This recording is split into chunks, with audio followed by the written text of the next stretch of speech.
Okay.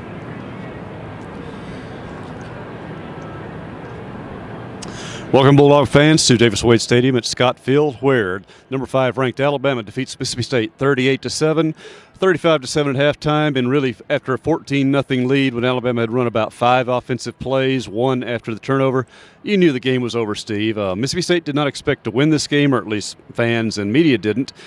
I'm not sure we expected the enormity of the defeat there, how quickly Alabama asserted themselves, took charge, and just really made it a non-contest. It felt eerily similar to our trip on the plains to Auburn, David. In that very first quarter, they go right down and score without much fanfare at all. Mississippi State wins the toss, I think, for the first time all year, and they defer. Alabama has no trouble, like a knife through butter. They go right in, and then there's a one-play drive. You throw the interception. Tommy Stevens owned it. That doesn't make the subsequent score any less severe, David. I mean, we can talk about, okay, well, at least he said the right things. He didn't make a good play. It's 14-0, and it really, at that point, it felt like the only thing that was to be determined was the final score. The outcome had been determined. Of course, Mississippi State did come back with a touchdown right after that, 14-7. You're thinking, okay, maybe a crazy play here. You've got a chance to make a game, but Alabama was just too good where Mississippi State is defensively the least well-equipped, as in pass rush, and State only rushed 3 and 4. They didn't try anything exotic. Maybe 1 or 2 times they tried to blitz. Alabama picked them up very well. Tua Tagovailoa, who will be the story of the game for reasons we'll talk about later, he was just brutally efficient because his receivers were incredibly open. Not just open, they were entirely open for those plays. It's true, David, and that's the thing. There were so many times he did a good job of extending plays by his feet, getting outside, and those receivers, they're NFL caliber. All four of the regular receivers are guys that can work and do a really good job, and so they were able to work back to the quarterback. They converted third downs regularly without any trouble whatsoever. But Najee Harris was really kind of the story. We want to give Tua a lot of credit, but Najee Harris, 4 touchdowns in the first half, and it just seemed like that veteran Alabama offensive line, which some feel is the best in the country, really kind of made their way. And to be fair, this improving defensive line had their moments today, but Alabama ran the football pretty much at will. Alabama's Najee Harris did finish up with 88 net rushing yards on just 17 carries, 5.2, but he had the big plays in the wheel routes. The first touchdown of the game, another crucial conversion there when State thought they might have a chance at it. Entirely open. Now, you were free from the message boards during the game. I and Robbie were not, and we and Paul, and we had to deal with some of that. Why are you matching a linebacker up on a safety, on a receiver like that? Well, you know what? Somebody's got to try to cover him because Alabama could run 3 and 4 of the best receivers in the country out there. You were going to get mismatches. It's just the key. Did the quarterback pick him up? He certainly did, and State was unable to put much pressure on with 1 sack and not a whole lot of hurries. And, David, they were Mississippi State trying to make an emphasis to double cover the inside receivers. And so it's a pick your poison thing, and that's exactly the phrase Joe Moorhead used. You go out there and you try to sell out to stop the run. They'll pick you apart outside when you go man-to-man coverage. You try to play zone, then they'll just run it. This is an elite Alabama team that might not be the team that it was at the beginning of this day because their star quarterback is likely done for a long time.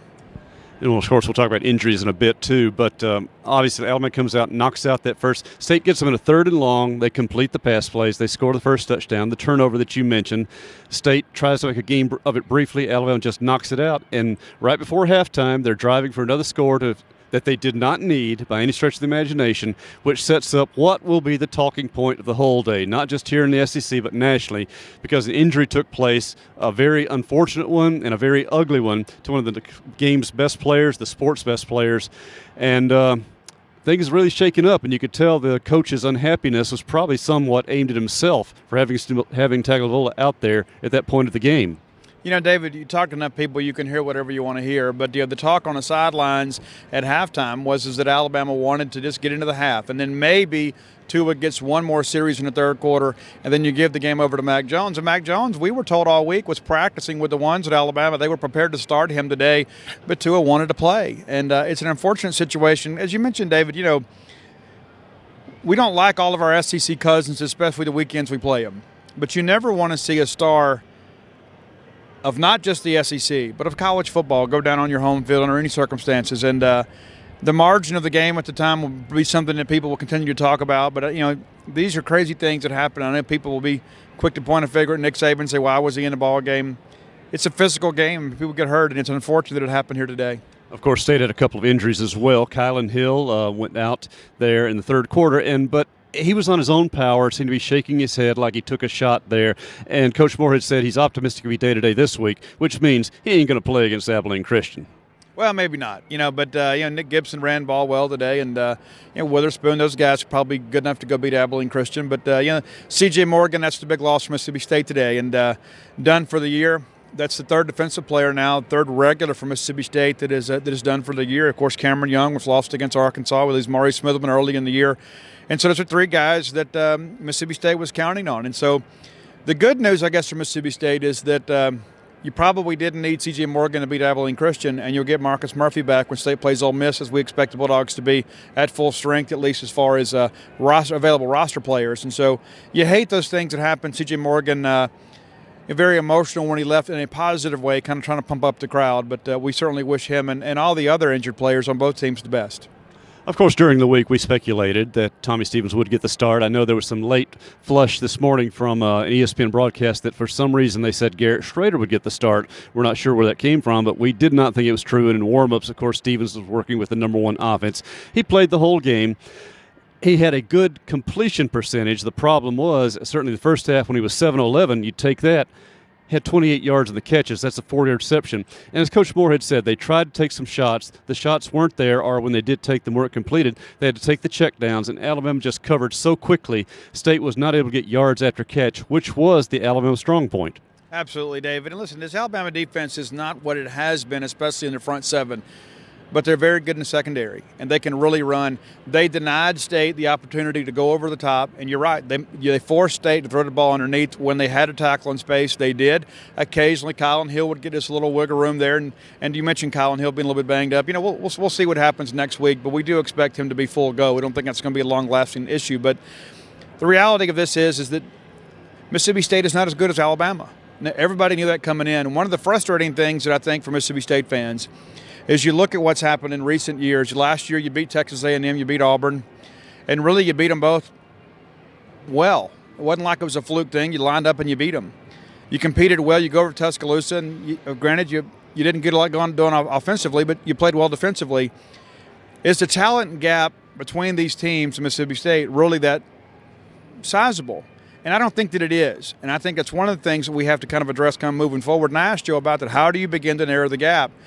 Because for years, Mississippi State, for about a decade, it seems like we were beginning to gain ground on some of the front runners in this conference. And now for many people, it appears that we're losing ground a little bit. And today was evidence of that. Well, I think part of it, too, is the nature of the game now. It's almost all or nothing in games. You tend to see these blowouts increasingly, except when the elite plays the elite in many situations. I think a lot of it, too, comes to the confidence because you see guys like Errol Thompson and Brian Cole. We've talked all year about how they're trying to help other guys do their jobs and not able to do their own jobs. But I think it simply comes down to, Steve, the confidence factor is not there. It was growing the last couple of games. They got some at A&M. They got a lot at Arkansas, but Alabama reminded them of how far they had to go. At the same time, every player we talked to today after the game came in. They didn't look shell-shocked. I think in one way that's saying that they knew what was going to happen today, so they didn't just stake their whole manhood and experience on what would happen out there. In a way that's positive, in a way you worry about it because you want them to try as hard as they can, but realistically, after a 14-0 deficit, they knew what was going to happen. So now the preparation.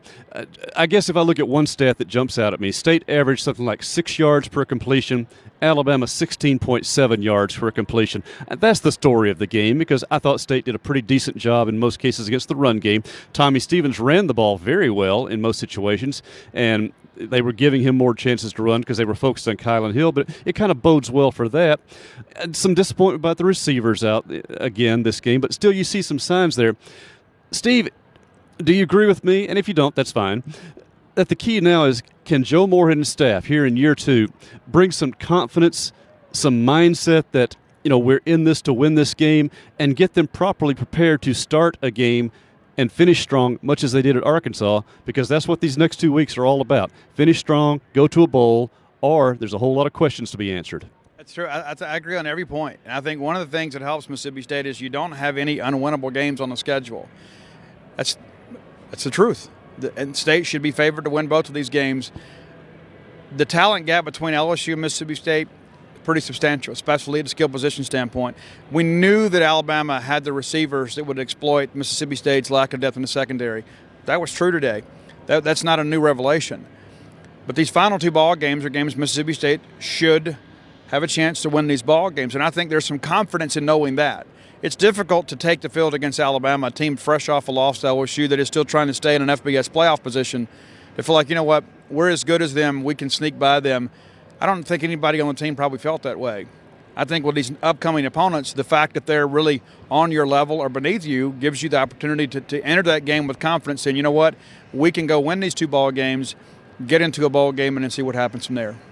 I agree with that. And to editorialize a little bit, these next 2 weekends, well, really a week and a half with the Egg Bowl on Thanksgiving Thursday, come down to, can this coaching staff get the team focused and not just say that we can win these games, so we're going to go win them, but say we can win these games. We've got to go win these. We've got to play hair on fire, life or death, that kind of intensity. I know it's easy for us media and fans to put that kind of pressure on college-age guys, but realistically, that's where the program is at this point. These next 2 weeks can be a referendum on whether this program has a chance to really get back on its footing, whether it's just a down-dip cycle, as some of our coaches we've talked to believe, or is this a trend we're seeing? We won't know that until after the next 2 weekends, but we'll certainly be watching.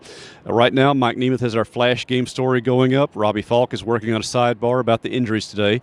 Paul Jones is preparing his piece as well, referring to I think he talked to Jaden Crumity. We'll have that as well, one of the young guys who played well and bodes well for the future. Steve and Gene have photo galleries coming up, and I'll be writing the game story. Then it's time to relax a little bit, rest up, and get ready for the closing 2 games as the 2019 Bulldogs will write their legacy against Abilene Christian and against Ole Miss. For our team from here at Davis Wade Stadium on Scott Field, this is David Murray.